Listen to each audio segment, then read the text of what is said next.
Today, we are going to go over how to take care of your drain after surgery. You may have 1, 2, or more drains after surgery, and this is something that your surgeon will decide. Drains are used to remove fluid that can build up under the skin during the healing process. This is what your drain will look like. To take care of your drain, you will have 2 responsibilities. The first is to strip the drain tubing, and the second is to measure the drain output. Before you start, you will want to make sure you have all the supplies you need. You will need a measuring container, an alcohol pad, and the drainage record sheet. First, wash your hands with soap and water for 15 seconds. Or you can also use an alcohol-based hand sanitizer. There are 2 parts to the drain, the tubing and the bulb. Before you empty the bulb, you will need to milk or strip the tubing so that it can drain properly. To strip the tubing, use one hand to firmly pinch the tubing close to the insertion site. With the other hand, wrap the alcohol pad around the tubing, firmly pinch, and slide your hand down towards the bulb. The hand without the alcohol pad should follow your sliding hand all the way down to the bulb.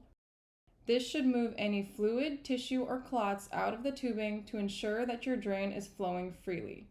You may notice the tubing become flat during this task, but that is normal and not a need for concern. Now it is time to empty the drain bulb and record the output.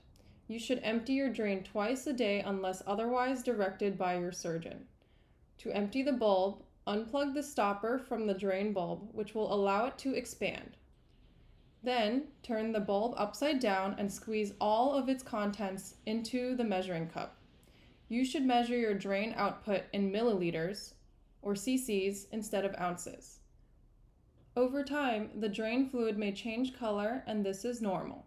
The drain fluid typically starts out as a brighter red color similar to blood. Then, they may become more watery and have a pink color like fruit punch. If the drain is in place for a long period of time, the fluid may become yellowish, similar to apple juice. After you have emptied the drain bulb, squeeze the bulb until the sides are touching, then replace the stopper. Please ensure the drain bulb remains compressed and flat when the stopper is in. This is how the drain can provide continuous, gentle suction. Record how many milliliters are in the measuring cup. If you have more than one drain, record each one separately. Then, you can flush the fluid down the sink or down the toilet. Please make sure that you are rinsing the measuring cup with soap and water after every time you use it.